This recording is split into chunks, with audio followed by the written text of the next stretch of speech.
Anyone who's ever done anything worth doing has dreamed big, failed mightily, and mostly started from humble beginnings. This is a podcast about such people. The most fascinating podcast in the world is fascinating because of the stories of the human beings. Hello, everybody. It's Pat DiCerbo, the most fascinating podcast in the world. And the reason it's fascinating has nothing to do with me and has everything to do with the people that agree to talk to me. And today we have a fascinating woman, Alexandra Phillips, who I actually met through her father, who I met because he was an IBM executive.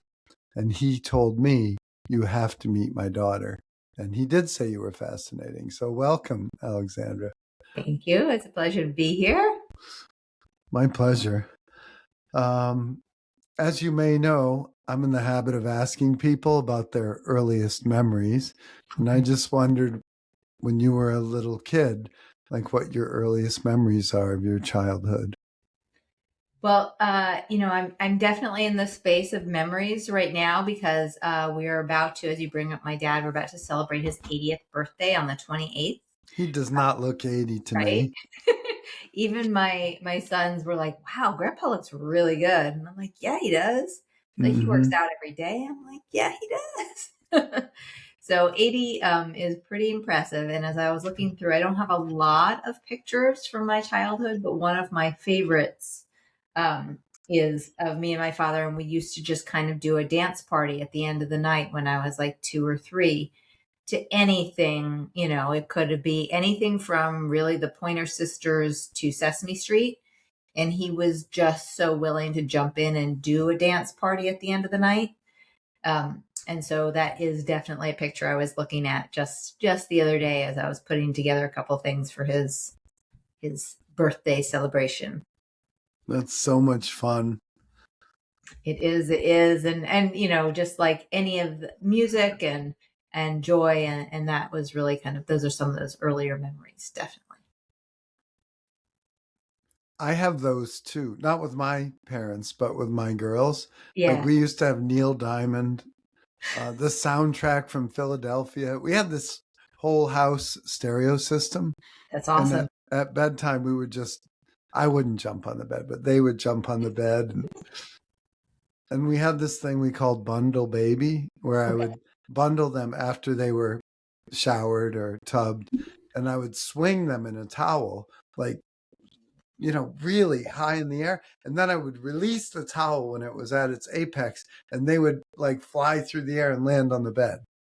Actually, it's interesting that they say that kind of like developmental roughhousing is and specifically with dads and their kids, is like some of the best developmental work that can happen with children ever. And it tends to be, not to be too binary about it, but it tends to be more dads, and specifically the roughhousing element that moms don't always do at the same level is essential to risk development in kids.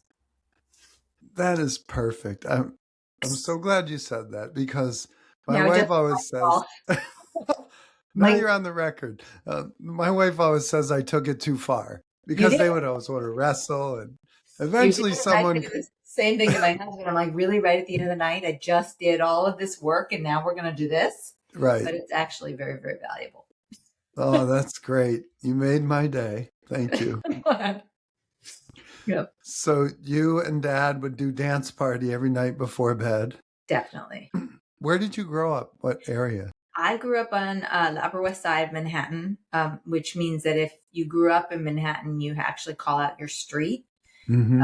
Because most people just get to their kind of geographic location, but we get down to 93rd and West End. Mm-hmm. So if you grew up in the city, you usually call out your street. And I grew up on 93rd and West End, until after I left and came back from school. Got it. And where did you go to elementary school on the Upper West Side or elsewhere? I did not. I went to preschool on the Upper West Side, which was wonderful. I went to West Side Montessori, and then I went crosstown to the Upper East Side, and then I ended up in high school in Brooklyn. Where did you go? I went to St. Anne's High School. Okay. What was St. Anne's like? St. Anne's has a lot of history to it, and it's very mixed. And I'll just say all of it is true. And it has kind of a feeling of a bohemian, like we took experience. It was very avant-garde for the time. You didn't have grades. You called your teachers by their first name. We had an incredible course catalog that was, mimicked colleges in, middle and high school. But it was of a different time. So when you went to that high school, and they don't have grades in that high school, how do you get into college? How does it work? Well, you had a much more individualized experience, and your teachers would write reports on you. So each report was over a page long, generally. And then the colleges would know how St. Anne's worked, so it would when they would get there were only 68 kids in my graduating class, so it was a rather small environment. The schools just tended to know how to navigate within the confines of how St. Anne's worked. It was not a religious institution at all. It was, when it first showed up, they were renting space out of the basement of the church down the street, and so that's how it got its name. Interesting. So you're after high school, my recollection is you went to Brown. My undergraduate was at Brown. How did you end up choosing Brown? It felt most aligned. I had some teachers that suggested that it would be a good fit for me, and they were correct. And I remember just showing up on the campus, and it felt as though it was the right place to be. One of the things that's interesting and kind of mimicked St. Anne's, where I went to high school, was that there were no core requirements. So they really believe in your ability to kind of choose and make a, determination as to what will be best for you. And it allowed maybe for more flexibility in terms of choice making around courses. In retrospect, I don't know that it wouldn't have been a bad idea to have pushed students to choose some core requirements, just because there are definitely some aspects that I missed just because I was able to. Like, I didn't have to take a business class. I didn't have to take a core science class. I ended up taking things that were of interest to me. Like I took German comparative literature, or I took anthropology, but we weren't required to take any particular courses before we decided on our concentration, or what other people call major. Did you also avoid math? Is that?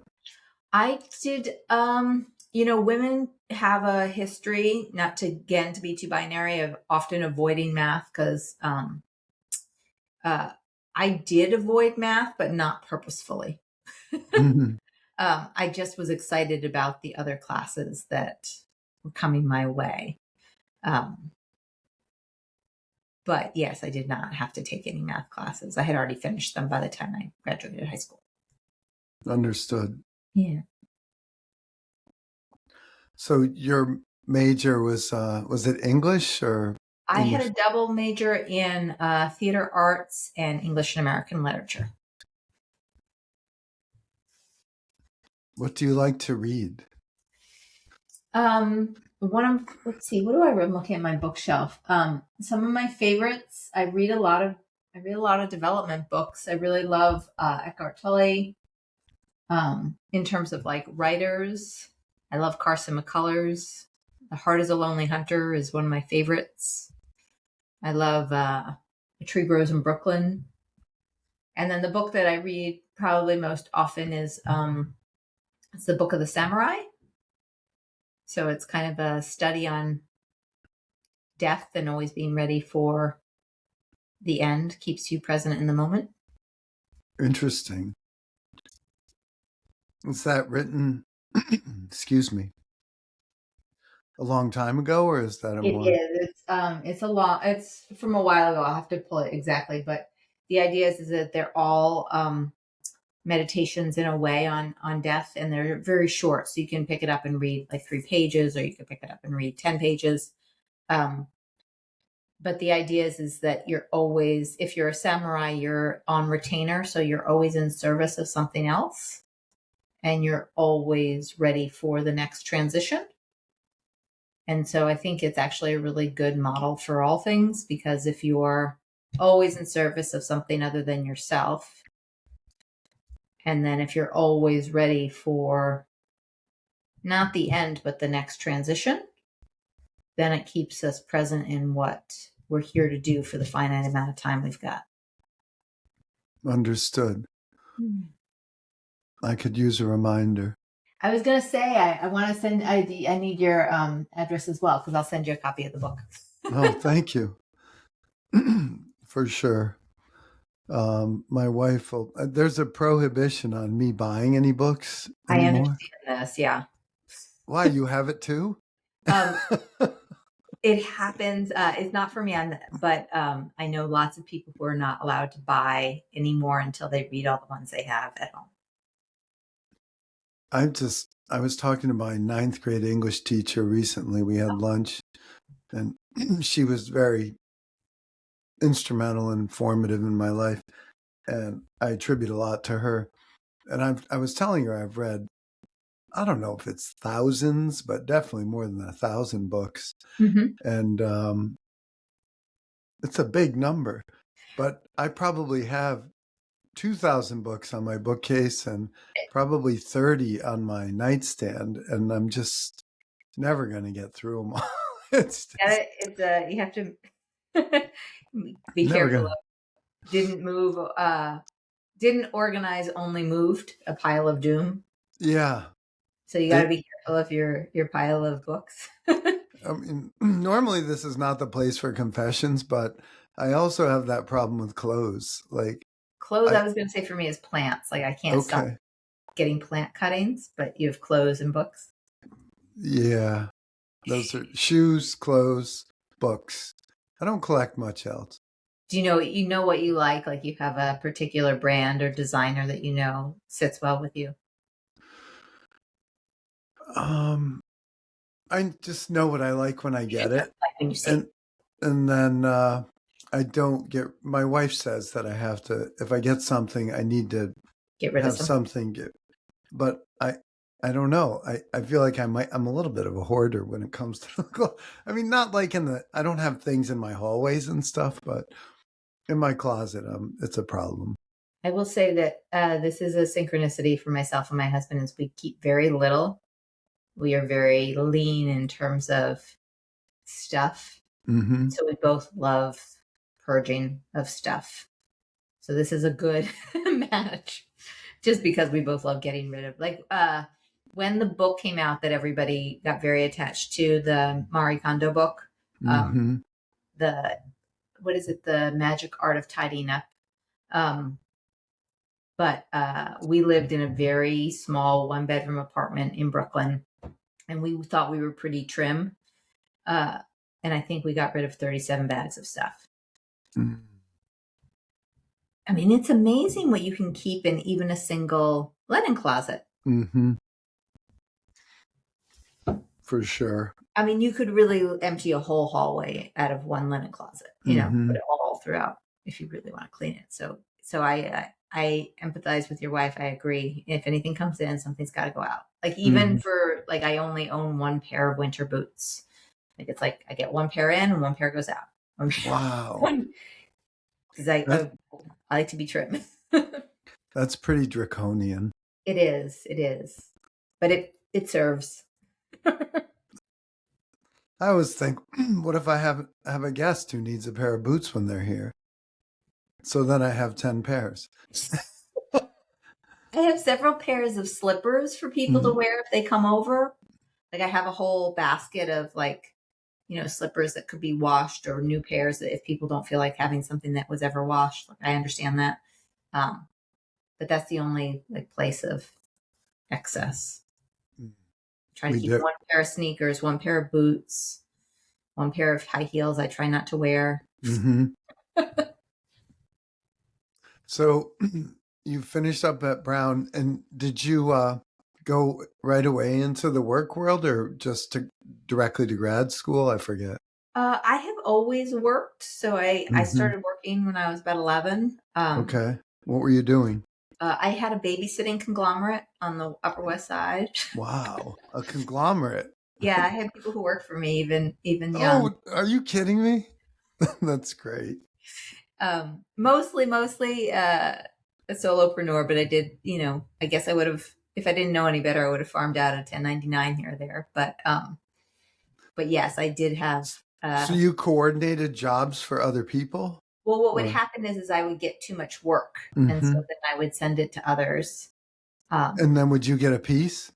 they would usually buy me like a snack. Oh, all right. It's like, Snacks. or if we went to the diner, someone else would buy my French fries or something like that. Hmm.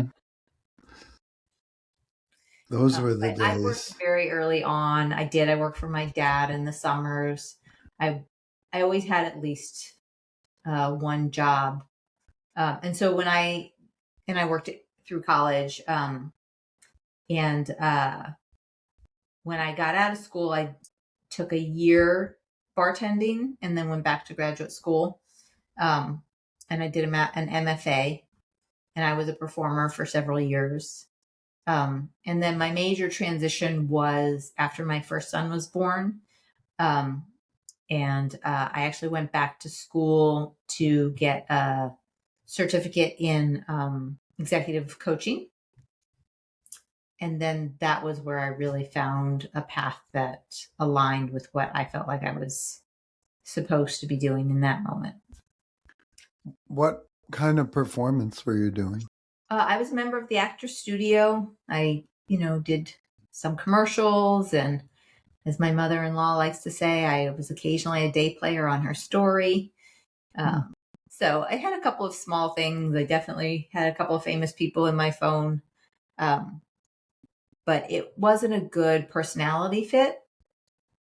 It's interesting. I had a professor in graduate school, and he did not present the information to me in a way I could have heard it. But now that I'm older, I hear what he was trying to say, which is he was like, "You're not well suited to be an actor."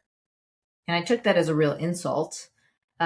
But I think he was right in that personality wise, I'm more aligned to the producer role or more aligned to the director role.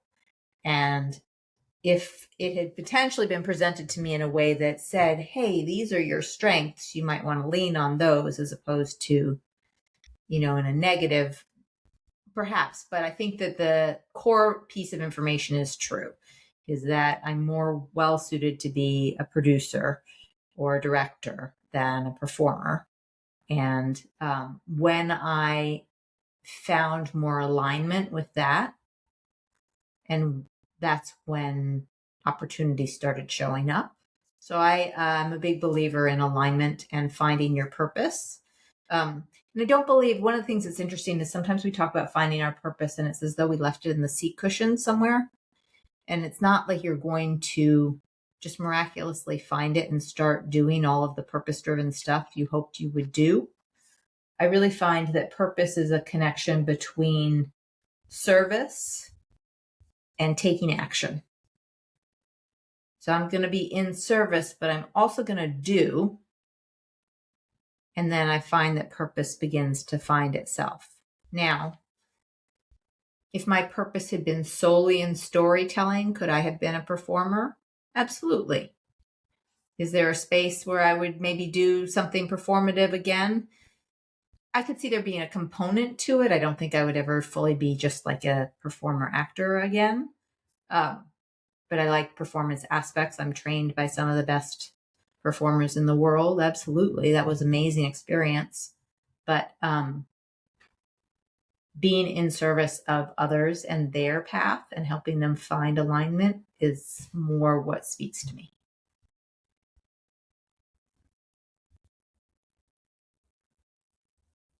Interesting.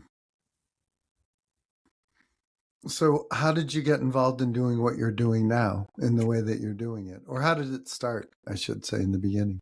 Well, I love this one because it was a big transformation. I had just had my first son, and I was up for a very big job, and I was probably going to get it. I was in what's called a producer session, which means you've gone through a whole bunch of. It's like when you're ready for your comp interview, right? I was at the end. I was basically at a comp interview, and I didn't want to be there at all.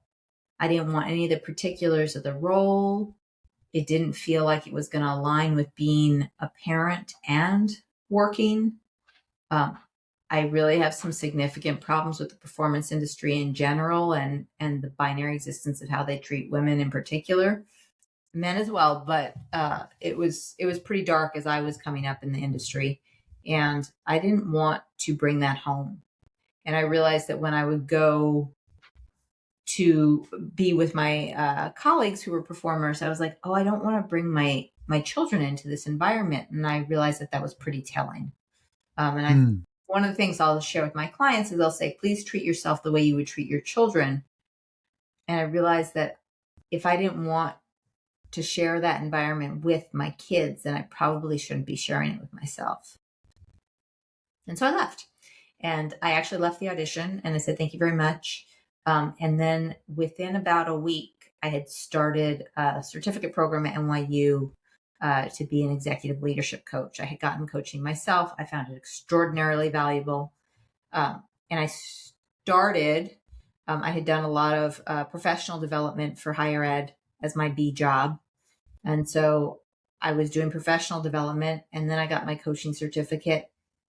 And one of the things that was really lucky is I started, it doesn't happen for everybody, but I find that when you're on the right path, the opportunity shows up, and I started working right away. And I started being able to have an income that allowed me to let go of everything else pretty quickly. And then one of the things that was pretty incredible is I was able to have I was able to build a business and have it establish itself. And then I recently got a degree in change leadership from Columbia. And that has also provided a new level of transformation where I moved from being more of just an executive coach to being a CEO of a change leadership group. And so we're a stewardship group of change leadership and change management with a focus on executive coaching. But the idea is, where is the place that we create change readiness so that the environment supports transformation? And that's the work that really, speaks to me right now. So what would be a typical person or subject or group that's looking for change management? Yeah, and how do you help them? Well, one of the things that's interesting is everybody's looking for change management because everybody's always in a constant state of flux. It's one of the only constants, right? The only constant is change. And that, I really align most of the stories that I tell, because I've signed so many NDAs, have to do with my children. And it's kind of like in the early days when you first start to have a rhythm and then they change. And then you're like, oh, but I got it. We were on this feeding schedule, and then you're going to wake up at this time, and then we're going to do this thing, and we got it. Good. And then they get teeth, and then it messes everything up. And then they go through a growth spurt, and then it messes everything up. And then. And I feel like the only constant you can land on is that you're always recreating your patterns of behavior, and you're always recreating something you can land on. And so that's what I try and help my clients understand is, so if an organization were going to come to me and they might say, hey, we want a leadership development program. We realize that we're kind of stagnant. What can you do? Well, then I would say, okay, let's do a needs assessment. Like, let's figure out what's the real underlying problem before I put a Band-Aid on it.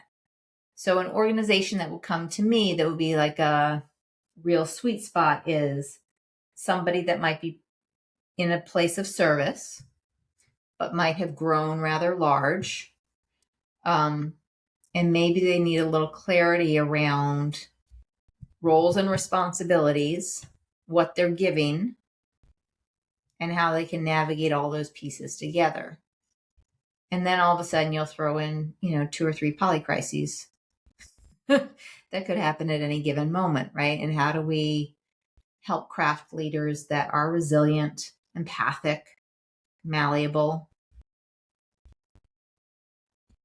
That's the work that I love doing. And then sometimes I'm, just called in to do a needs assessment on efficiencies. Sure, we do that stuff too. But it sounds like you prefer to be proactive and to write the story with or help your clients write your story. I mean, and places that are truly in service. I mean, this is, you did mention that we first were connected through my dad, and this is one of the core founding pieces, is that he's always taught myself and my brother, pretty much anybody he encounters, is if you can help somebody, do it. And that's it.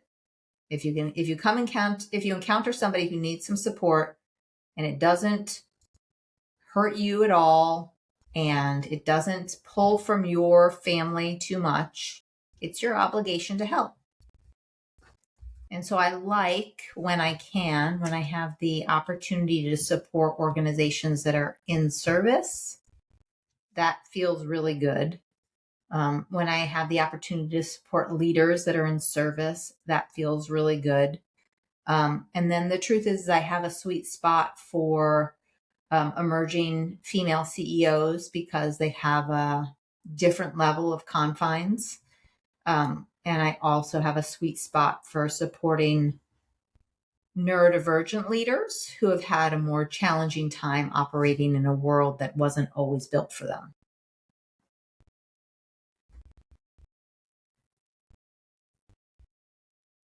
And the interesting part is that there are many more, because I would consider myself a neurodivergent leader as well. There are many more of us that exist in higher levels of organizations than not. You would be surprised, right? So what do you attribute that? I think that depending on how you have been diagnosed or identified, because there are a lot of us who don't always have the ability to get all of the diagnoses.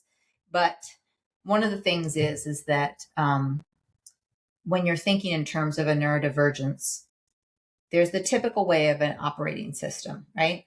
And then the challenge for a neurodivergent leader is they have a hard time with anything other than truth. And so we tend to cut through a lot of the fluff very quickly. And so I find that executives, part of their, special sauce or part of their, zone of genius is that they can cut through the fluff very quickly. Now, if you happen to also be a little bit empathic, well, then you're dangerous. Mm-hmm. Dangerous in what way? In that you can move the needle a little bit faster, because if I can help understand, or if I can help a group understand why the organization might be focused on a certain deliverable and it might feel misaligned, well, then when we have empathy, we can still take action. And it creates a little bit less friction, right? So if the organization is pushing a directive where I'm like, oh, this makes no sense, we need to focus on this thing, or the fill in the blank, but I understand why, and I can have an empathy towards the organizational objectives, as long as they're not solely return on investment, which is always a component. It's always a component, and it should be. But if there's some sort of give behind it, then I can understand and get on board. And if I can have empathy for my team, if I can have empathy for an individual, and then most importantly, if you can eventually get to the point where you have empathy for self, well, then you're just you're better fine-tuned organization as a whole and an individual as well, I think. Mm-hmm. And I think that the leaders that understand empathy organizational objectives and can do it at a high level and an individual level, I think that that's pretty exceptional. And that those are the people I love to support. Mm-hmm. It sounds to me like if you can get that alignment, that it must be very gratifying for you. Yes. Like when you help somebody push through like preconceived barriers or ideas that sometimes we think that there's like a huge block in front of us, right? And then you just realize like, oh gosh, I could have just walked around the other side. Like the block was only in my vision. And a perspective shift can be a huge shift in the equation. And sometimes we just walk around those blocks. Mm-hmm. That's incredibly gratifying. Absolutely. So can you see yourself doing this for the long haul, like for the rest of your life in the way that you're doing it? Doing a component of this for a long time. What I know is the only constant is change. So I do know that something else is coming. Yes, I could see taking the work that I do in a different space. I like change management. I actually like the words change stewardship more because it's not my job to manage, it's my job to support. And if I can be a steward of best practices around change, then what I do is what I truly believe in is helping the other person find their space of change. And I think I could do that more through writing or, talking, speaking circuits, and, larger programs that could scale and be dropped into organizations. Because the idea is seed planting more than just like one small, I don't know, garden of sorts. Mm-hmm. Yeah. So what else would you like to talk about professionally, personally? I'm curious, what are some of the things that you're looking forward to with this new season that's coming our way? Like, I cannot begin to tell you how things have shifted in the last 48 hours with the sun. And I feel like everybody's brain has changed just a little bit. And I'm curious, like, what are you thinking about? What are you looking towards in the next spring? Me personally, I ride my bike outside a lot, and normally I ride all winter, but there was so much snow this winter. I don't know. I felt like oftentimes the roads were not safe, even if there just was ice and snow. So that the cold doesn't normally inhibit me, but the danger of ice and snow does. So I'll be hopefully riding my bike outside quite a bit. I ran all winter, but again, there were some times when I ran inside because I don't like to run on icy roads and Oh, try to avoid unnecessarily dangerous things. But yeah, just having an extra sort of hour of sunlight. Although it's dark late in the morning now, that's kind of weird. no, it takes another like 3 weeks before it resets. This is like the craziest. But it's 70 degrees outside today. So that's pretty Absolutely. cool. And I don't know if it was near you, but we had an earthquake this morning. Oh, no kidding. Yeah.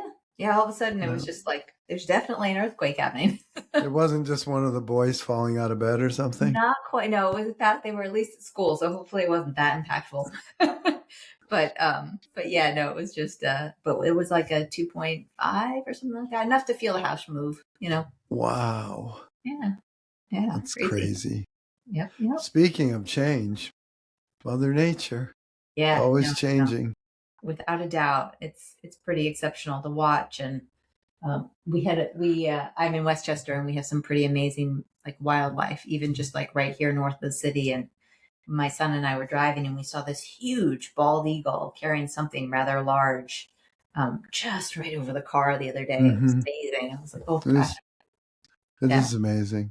Yeah. I was in Nevada last week for a conference, and my wife and I drove to the Red Rocks area, and we hiked in. It was maybe 2 or 3 mile hike total. It wasn't a big deal, but we're hiking into this sort of narrow area. I don't even know what to call it, It was maybe 300 feet wide. And then there were like walls, like wing walls almost, that were like 100 feet tall. And it almost looked like it couldn't have been formed by nature, but it was so massive. There's no way it was man-made. And the wing walls were the same height on either side, and they were, like a quarter mile long or something. Almost looked like a elevated roadway on both sides of this narrow channel that we were going through. I can just picture the glacier coming out of the mountains, however long ago. When was the last ice age? I don't even remember. I don't I'm know not if good I with. Is it remember either. like 100,000 years, 10,000? I don't even know. A million? Yeah, I have to ask my sons. They are How dumb am I? I don't they're know any of science. that. My husband and I were having our kids. We were like, we need someone who's science, and they both showed up science. We had Oh, that. that's great. Yeah. But it's just amazing to me, like geology. Oh, And then looking at the different colors of the rocks and the different, layers of stuff that, popped out of the ground. I assume millions of years ago, but well, we're I right don't know. across the Palisades, and Yeah, like, same thing. Very yeah, similar. it's like the most amazing, gorgeous, touch of spirit that you see. Strata. Yeah. However you define spirit, I'm like, well, that's it. But it's just fascinating, the lighter colored rock. Maybe it's limestone, and then there's some, granite in there, and it's all different and came in at different times, and Where the clay comes in. Yeah, it's pretty fascinating. it is. So my point was just change. Yeah. It was a different perspective on, like, the span of a human being is like a blip on the radar screen of eternity, to quote my favorite negotiator, Herb Cohen. My son says to me last night, he says, well, when I was thinking that he's 11, they get very, as you know, they get very philosophical right as you're about to leave at the end of the night. Turn out the light, and that's when they want to tell you about.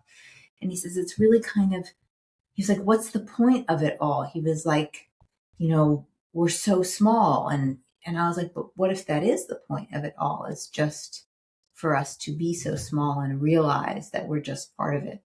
And he was like, oh, maybe that too. I was like, yeah. So maybe I was like, maybe the whole point of it is to feel that kind of synchronicity with everything, and not to feel your own egoic moment, but to feel your own fabric moment.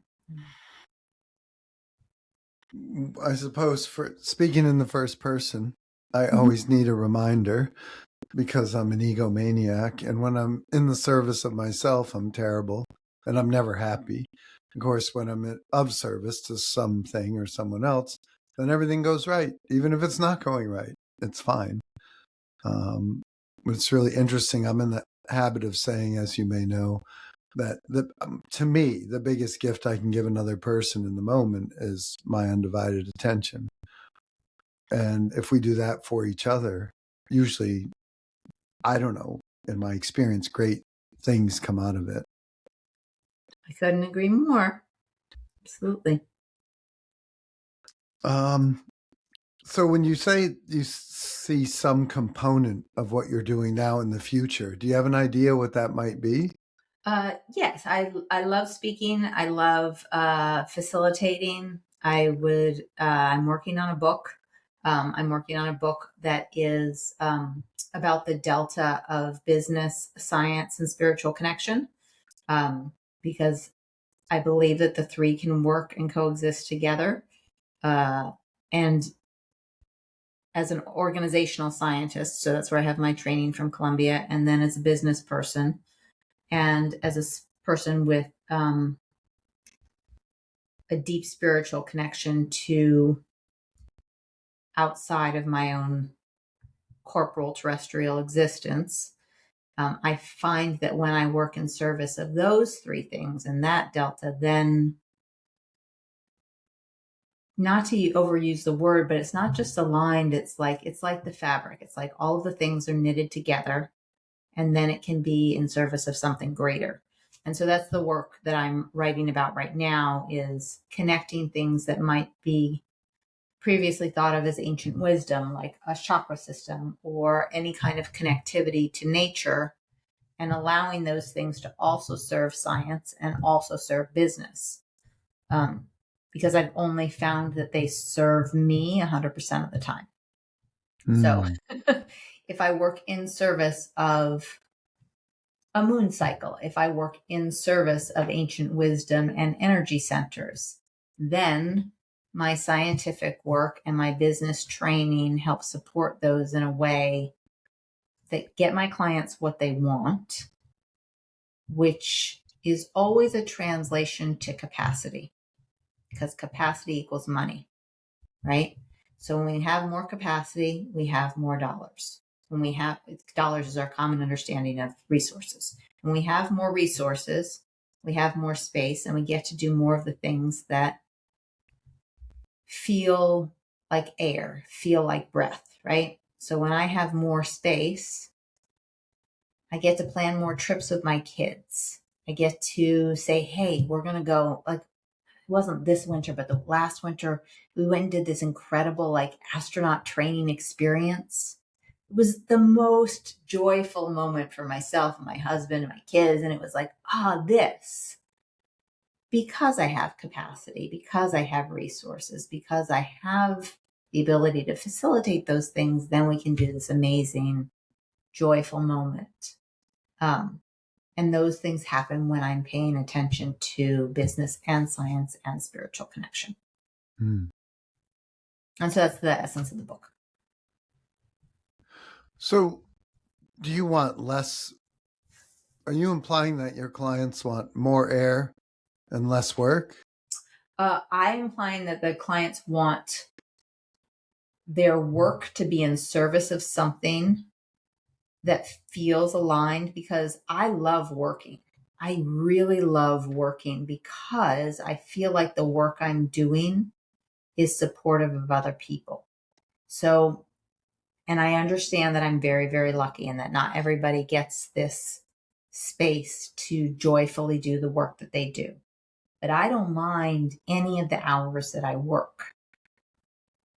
And it has to be that way, because any hour I'm working, I'm not with my kid, right? And so it has to have that kind of return on the investment space, because I can't only work between the hours of 8:15 and 2:45. I do work quite a bit more, right? I run a business, I do those things.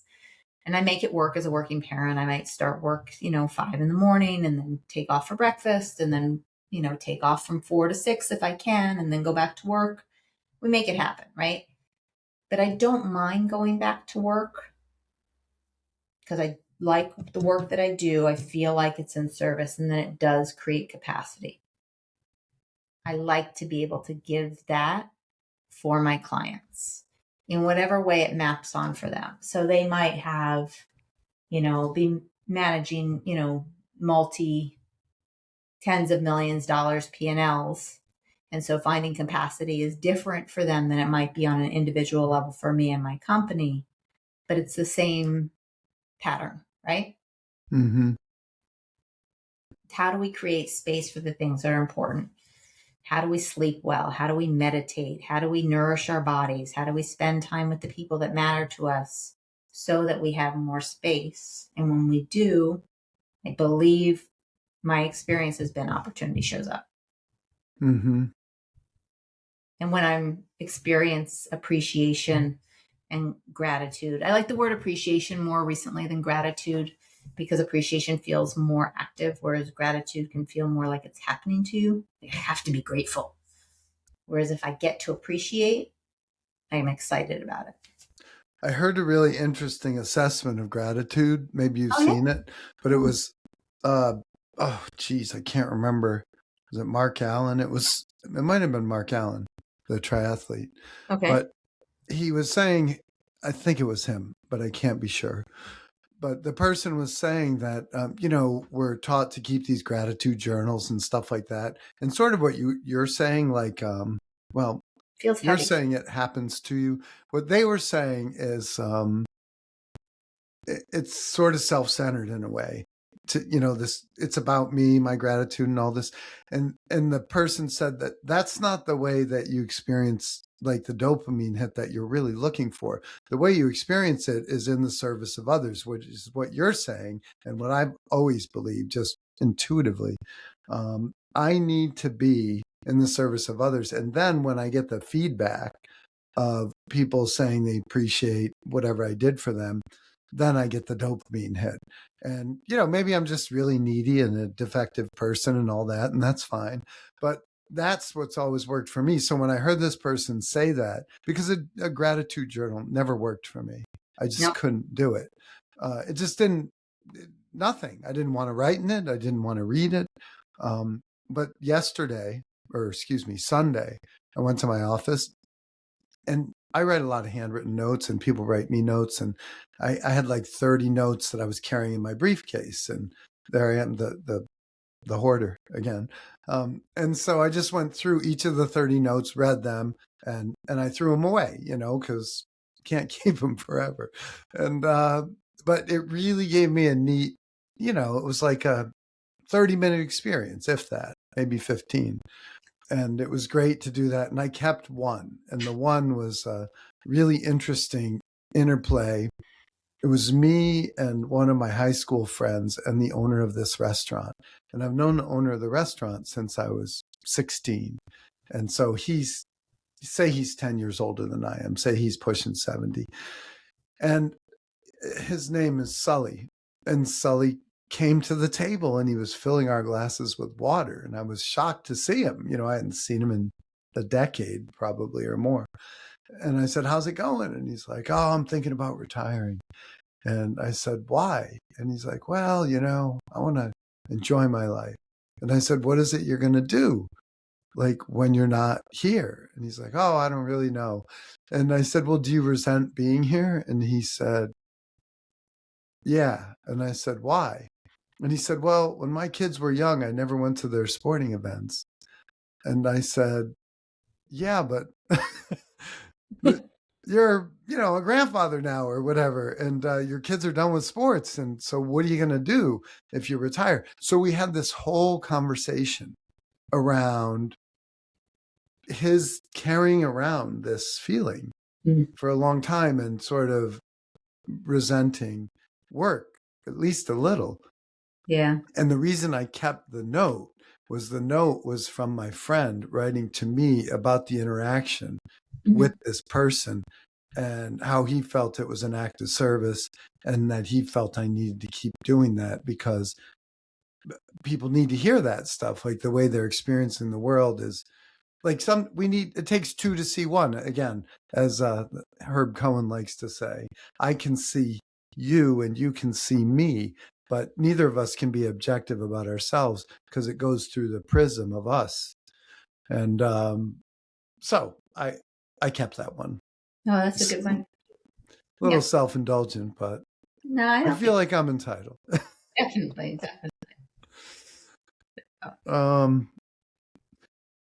But I feel like, I'm sure everyone could benefit from the things you're talking about and the way that you help people. Like in my case, like when I interact with someone, like I feel like I can help almost anybody. It's just not professionally necessarily, just like I'm a connector. I want to connect people to you and other people who I know can help one another.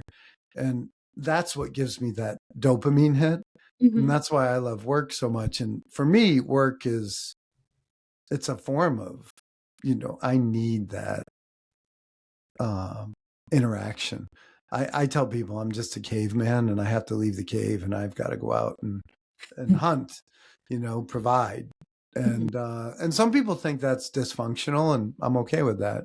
But I think you and I have discussed purpose and the analogy of Sisyphus and pushing the rock up the hill. And if I deny myself the difficulty of overcoming, I deny myself the joy of overcoming in the same way that if I deny my children the experience of solving their own problems or anyone else in my life, then I deny them of the self-esteem that's created in the joy of overcoming. And I just want to do that for me all the time. I don't want it to be too hard. Like I don't want to work 20 hours a day, 7 days a week, but I do love work, and I have to be careful, to be honest, Too because much. otherwise I'm not present. Otherwise I'm working even when I'm not working. And Right. then you end up alone, usually. I Yeah. mean, literally, who wants to spend time with a person like that? Right. Absolutely. Absolutely. So this has been really therapeutic. It's Thank been, you. yeah.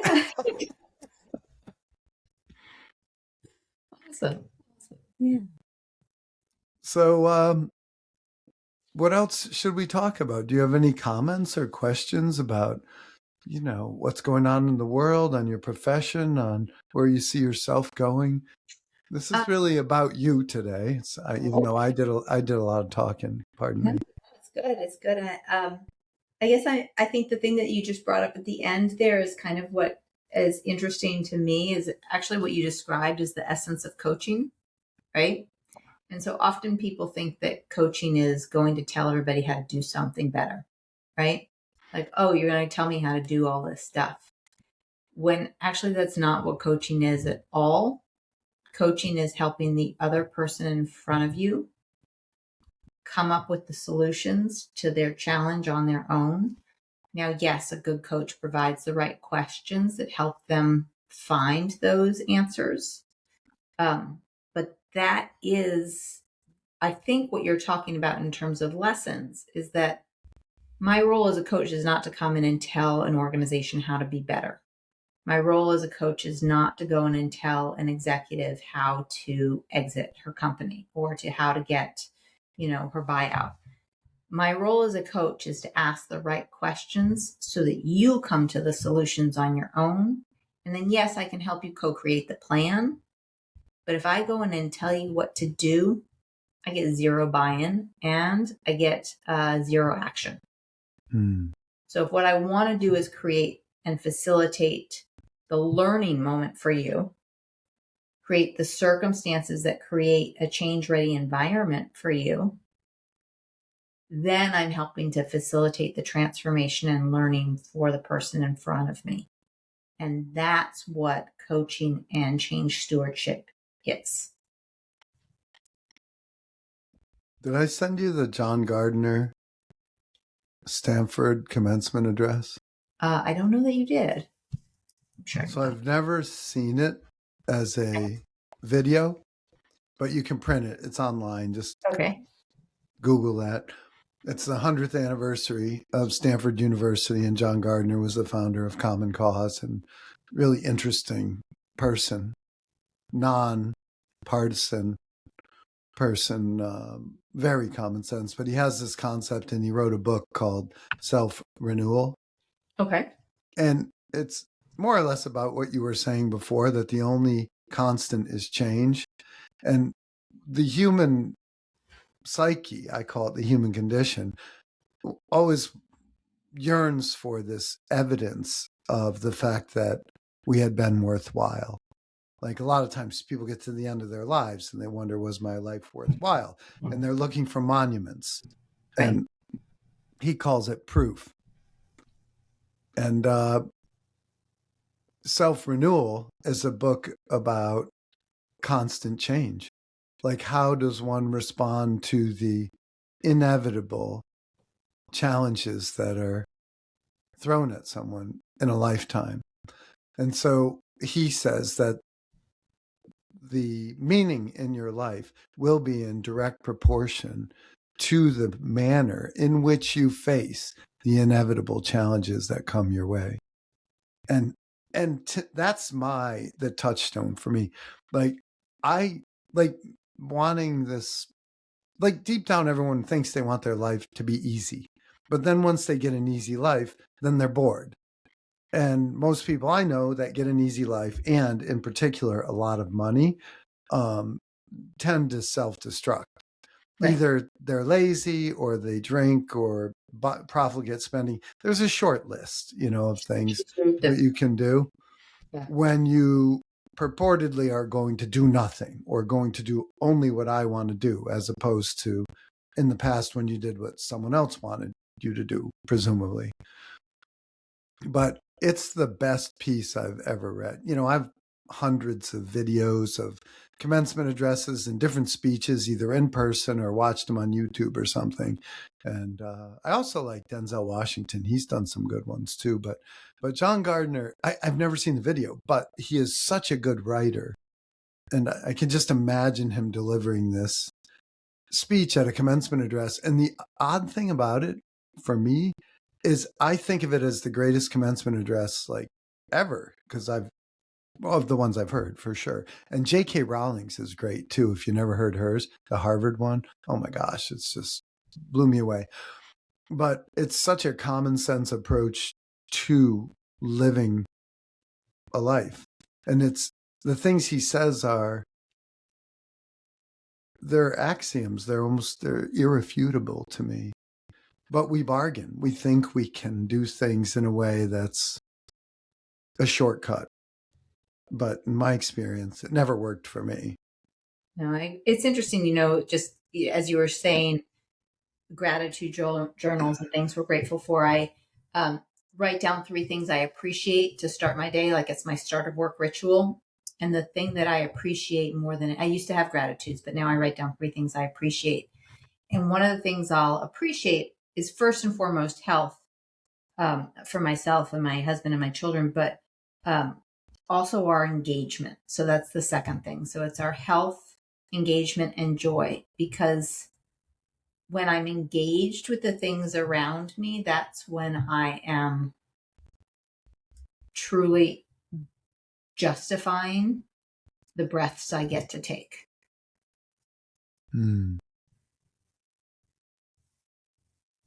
What do you mean justify? That's a funny word for me. You only get so many breaths, right? You're gonna get to breathe.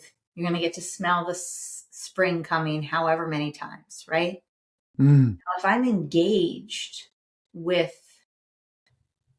my work, if I'm engaged with the earth as often as possible, if I'm engaged with the forward progression of my children, of my relationship with my husband, with my friends, with my family, I'm always working to leave things a little bit better than when I encounter them, right? And then that's what I'm grateful for, the opportunities of engagement, not the opportunity to get a check, but the opportunity to feel as though the return on my energetic output was balance. Right? So if I give a lot of energy to something, I might get a return either through, a beautiful day, or, a joyful sushi dinner with my older kid, or the diner with the first kid in the morning, or watching an organization truly grow. Any of these things are engagement, right? And that's joy. That's when we feel satiated. It's like when you read a really good book and you feel full. It's the same thing. Like if I read Hard as a Lonely Hunter, I feel like I ate dinner. But after I read it, I'm sad because it's over. And that to me is the paradox. Because what I really want, and why Sisyphus is I want duty. I want burden. I want purpose, to use your word, which I use a lot. Even in an Ironman, when I'm doing an Ironman, during the run, I'm like, oh, when is this going to be over? My feet hurt, my knees hurt, my back hurts, everything hurts. I have blisters, I'm bleeding, blah, blah, blah, blah. And I always tell myself, you're going to be sad when it's over. And then I say, yeah, but I need it to be over. And then when it's over, I'm like, oh, that wasn't that bad. During it, I'm saying I'm never doing this again. And then once it's over, I tell my wife, even though I could never know, I tell my wife it must be like childbirth, because otherwise you would never do it again. You forget how bad it was. Sure. And it is it's tough. But I'm not having any more babies, but I would give anything to get to birth them again. Oh, wow. Such an incredible experience. And I've done it both ways. So the first one, they cut out at me before the anesthesia was working. So that was true. And then the second one I pulled out of me on my own. And I would do either one again in a heartbeat, because it was such a beautiful and fully engaged experience. Yeah. So, I mean, without a doubt. I have never heard that before. Oh, I would love to. I mean, I won't get to do childbirth again, but I would absolutely do it. And let me tell you, it just, when they say it feels like every bone being broken all at once, this is true. This is true. That's my understanding. Yes, without a doubt. True story. So it's so interesting, like this idea that we resist change, we don't want change, we think, and then when we don't get change, of course, then we feel unfulfilled. And then when we get change all the time, we grumble about it. But that in the end, at least for me, is the only thing that makes me happy. Well, that service, it's all sort of the same, Yeah. like in the service of people need help through change. And that's what you're doing every day. What I get, yeah, it's pretty lucky. Yeah. I imagine it to be very fulfilling. So is there anything that we're leaving out? We're at about an hour. Is there anything that you might like to ask me or say or anything before we wrap up? My question is always, what should I be asking that I'm not asking? That's a good question. I feel like we covered a lot of ground today. I feel like we did too. And I feel like what you're doing is super important, and you do it in a way that, like I've talked to some of your clients who you introduced me to, and they really, they're very fond of you. And you're doing it with a grace that you're like super self-aware, and you're very conscious of like the fear and needs and wants of the people that you're serving. And I don't know, I just think facilitating in general is such an important thing, and to do it in a way that people, don't get put off, because you're helping with change management, and people are very nervous about that. They're scared, it's their whole identity oftentimes. Are you going to tell me that I don't fit in the organization? Are you going to tell me, which is translation, I'm not worthy, I'm no good, I'm worthless, which is I can't be in the tribe, which means I'm going to die. To me, that's what the brain says. And you're helping everyone to feel like they can be part of it. Or maybe you help them to realize that they would be happier somewhere else sometimes. Sometimes it's both. And what I'll say is if you are finding your next spot, that's always a good thing. Mm-hmm. It's always a good thing to find the next thing. And then you can land, as you put it. Yep. And you can always be a steward for those behind you. Mm. Yeah. So for the most part, I ask people if they know what the hyphen, like why the hyphen is the most important punctuation in the English language. Do you know why? Why? Because it's what's between our date of birth and our date of death. Ah, the hyphen. So if you had to summarize your life vis-a-vis the hyphen for a third party, maybe 100 years from now, who didn't know you, what would you want them to know? I would say that start and the end are never the start and the end. And that my understanding of time is not linear. So the hyphen, the place where I existed on the terrestrial planet for however long I was there, was the kind of Mobius strip of learning. And that's what, so I wonder if it's not a line, but I wonder if we're just not seeing the little interconnected piece of the Mobius strip is more how I would think of the hyphen. You think of it as infinite. Mm-hmm.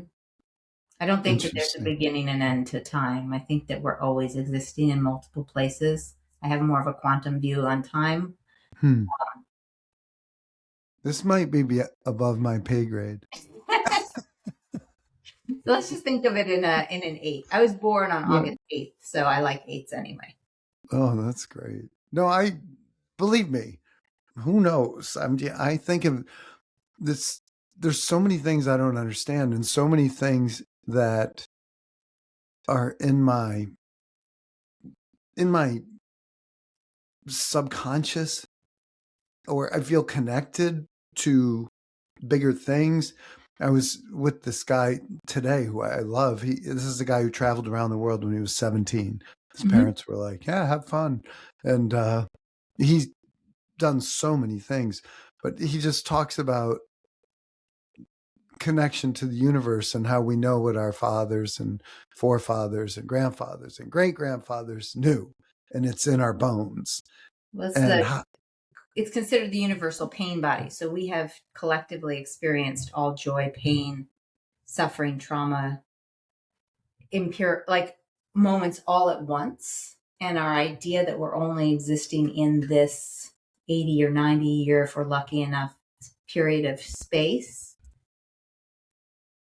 I think doesn't quite grasp the idea of time as a totality. Like, I truly believe that I can come back in a learning moment in a time that has already, for our conscious understanding, existed.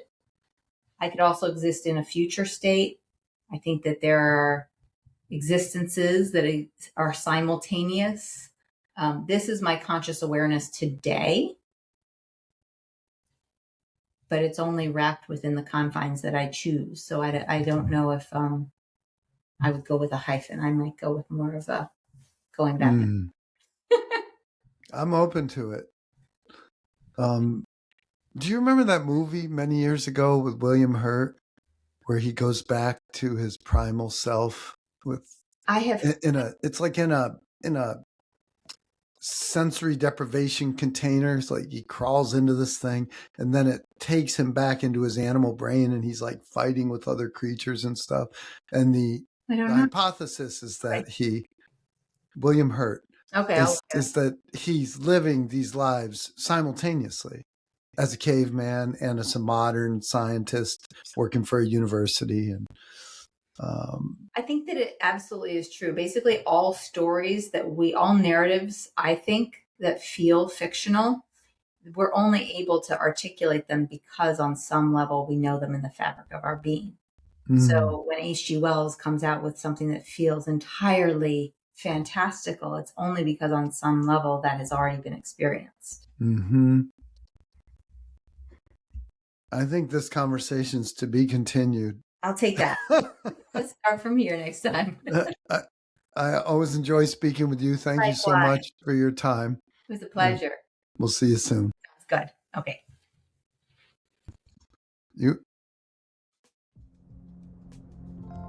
If you enjoy the most fascinating podcast in the world, please follow on Spotify, subscribe on YouTube, and follow on Apple Podcast.